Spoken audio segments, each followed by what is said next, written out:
Welcome, Nwabisa. Thank you so much. All right, so since I've already given a full introduction of what the business is, since I am a part of it, this interview is going to be more of a podcast. We're going to have a little bit of a twist. So I want to know from you how. Okay, well, let me just read out the question and then we'll answer together. All right. What did the Silulo Foundation help us realize about our business? Clarity. Oh my word, we needed more clarity in our business. There's quite a lot when you're starting a business, and if you don't have clarity, then it's difficult to position yourself. Yeah, and on my side, it's clarity, yes, and also finance. We've realized that actually, and also finance and job descriptions. And downplaying ourselves when it comes to charging. Yeah, so that also would fall under finance, I'm assuming. So for us, it was, we were just kind of doing whatever we can do. We know her strong point is sales and my strong point is admin. And we were like, okay, we need to do X, Y, and Z. Then whoever has the time at that moment, we will do it. So the foundation just helped us really understand, okay, this is what I'm good at, so this is exactly what I will do. This is what you're good at, so this is what you'll do. So we know which tasks will be delegated to who.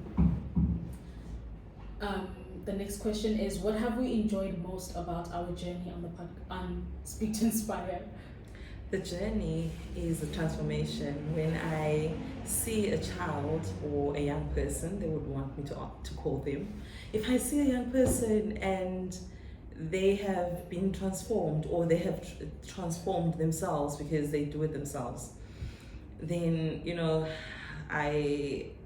I'm inspired, and I'm inspired to do more. I'm inspired to find more young people and change their perception. That's beautiful. For me, I would say it's possibly a similar thing, but also seeing myself grow as we enter a new session and I improve on just one thing and doing things like that. So seeing the learners evolve and also seeing myself become better at what I do just inspires me to just continue, get more people, help more young people to inspire themselves and inspire others, really. What was our most shaping moments in our business? That one I'll need to have some time to think. You can start. All right. I also need time to think.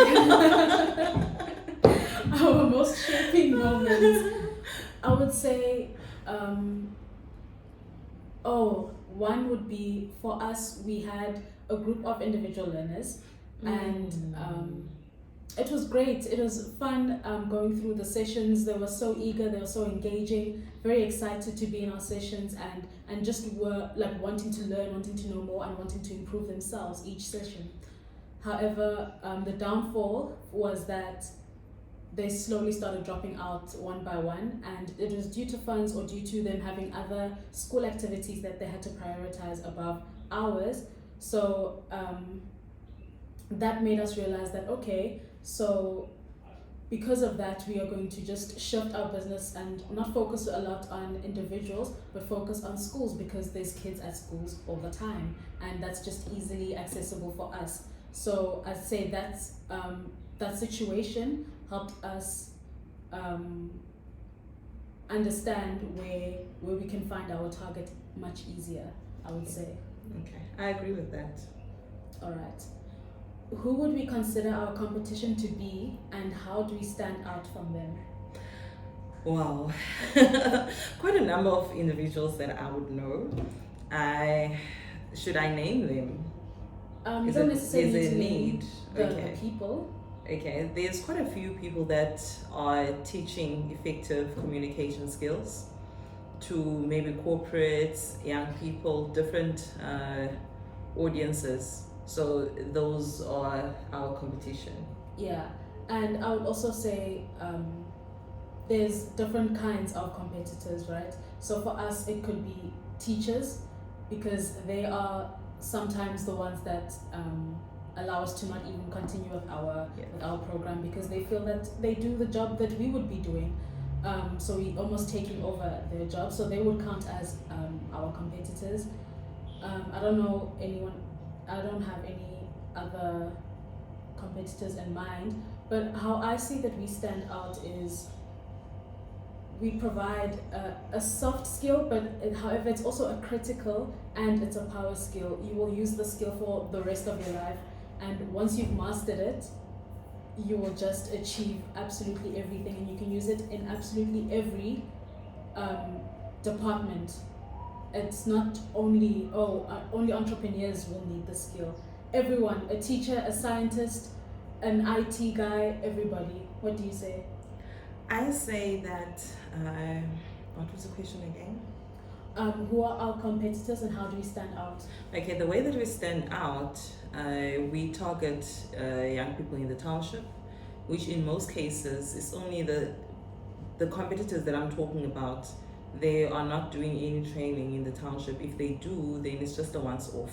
So we target the township, rural areas where some people are not comfortable in going into. So that is a difference. And we have made such an impact that our young people speak more effectively. They know who they are, they're more confident, they were able to stand in front of an audience, they were able to MC a event. That's how we have changed. And we have changed their lives actually, but I feel that they've changed ours as well, because when we see them on stage, it's like, oh my word, who is this person? And we feel inspired to do more. So I feel that I'm fulfilled every time then something happens and you're like, no, that cannot be. And what would we say are our biggest achievements so far? Being able to teach young people, young scientists, to be specific. I mean, we have gone to Leap High and we're doing the things, and we have COSET as well, which is a science school. So you can say that is our hugest achievement, going into future scientists, future engineers, future doctors. You see what I mean? Mm-hmm. So that is huge for us. It's a huge achievement, because we know that somehow, some way, our name will be, anywhere in the world, because most of the students that come from those schools specifically don't only stay in South Africa when they start their careers, and they can study anywhere in the world. They always push to go to the best universities. So they will definitely use the skills that we teach them in those universities. Yes. And what are we working on now that the people watching and others can look forward to? Oh, one thing that I would love us to, we actually been talking about it for quite some time, is a contest. I would love the schools to contest. And when we contest, we get better. I need to improve here and there, and we always want to improve ourselves. So that is what I would love. I would love to have a Western Cape contest, and then we go to Eastern Cape, and then Joburg, wherever, where there are young people, and then after that we choose, and they go forward, and we get a prize or something like that to the person, to the best speaker. Yes, I think that's very exciting, and I can't wait for when we're able to be able to achieve that whole contest situation. The learners are extremely excited. Like, if they could enter now, they would.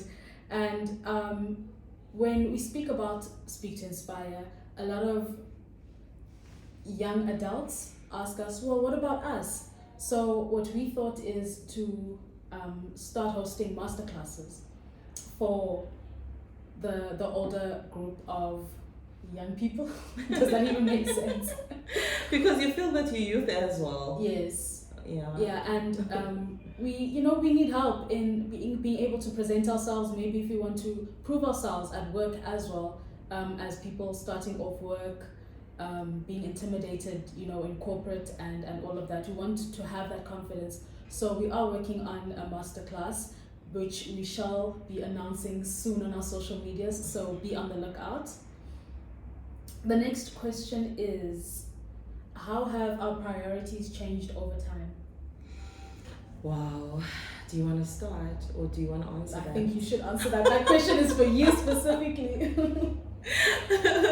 In what way, may I ask? In, like, just broadly. Okay. Because I'm a trainer, so regardless the fact that I train soft skills, I've trained now in learnerships, and I've been in retail for quite some time. It's like 3-4 years retail. So I'm running or I'm a facilitator in a learnership where I'm training young people again. So I think young people will always be in my, it's in my blood. Even with soft skills in another company, it's the same. So I suppose regardless of what I'm training, I think it still stays the same. It's mostly I'm training young people. So I suppose I've got young people blood. You've got young people blood. It's in you. And how would we define success in our business?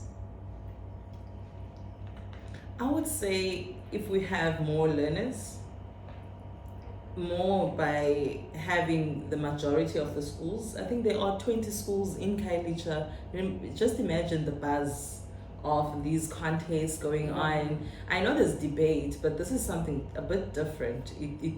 You're telling your own story, right? So it would be different for a young person to stand there and tell their own story in their way, in the way that they feel they see it. I think it will also be a challenge to the parents.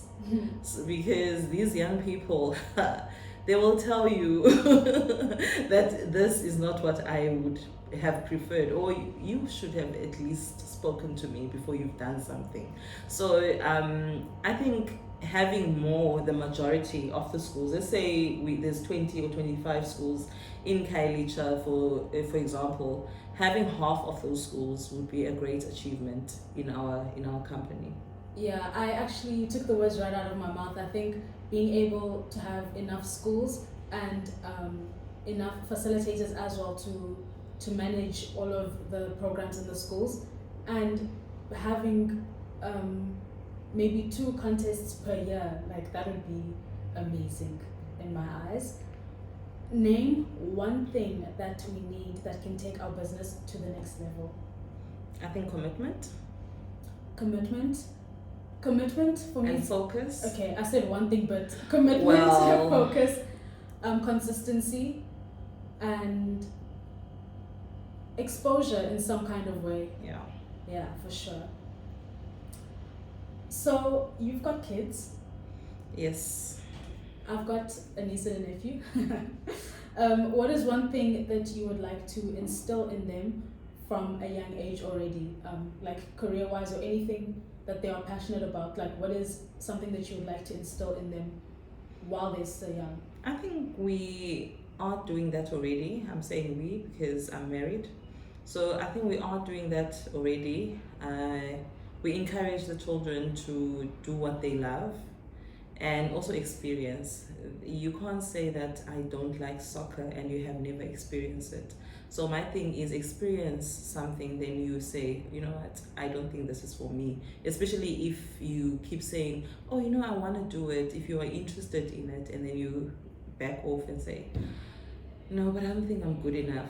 So I feel that I'm a parent that is always a cheerleader when it comes to that. My son sells quite a number of things and he's looking into a business that he can start in the future.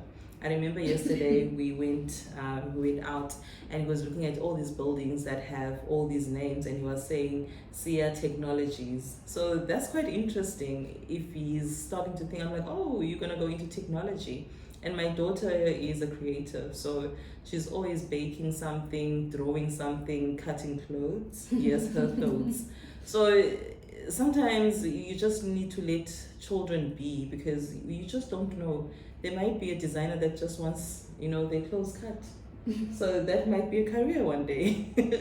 That is true. And since I do not have kids, I just love the fact that I have the opportunity to inspire kids in school, because I know how important it is to have a support system and have that one person who will just believe in you and see the greatness that you can't see inside yourself. So just me being there to be that cheerleader for the learners that we do our program for, just gives, like, it warms my heart that I'm able to do that for someone, a young person who is ambitious. Like, I would love for them to just achieve their biggest goals and biggest dreams.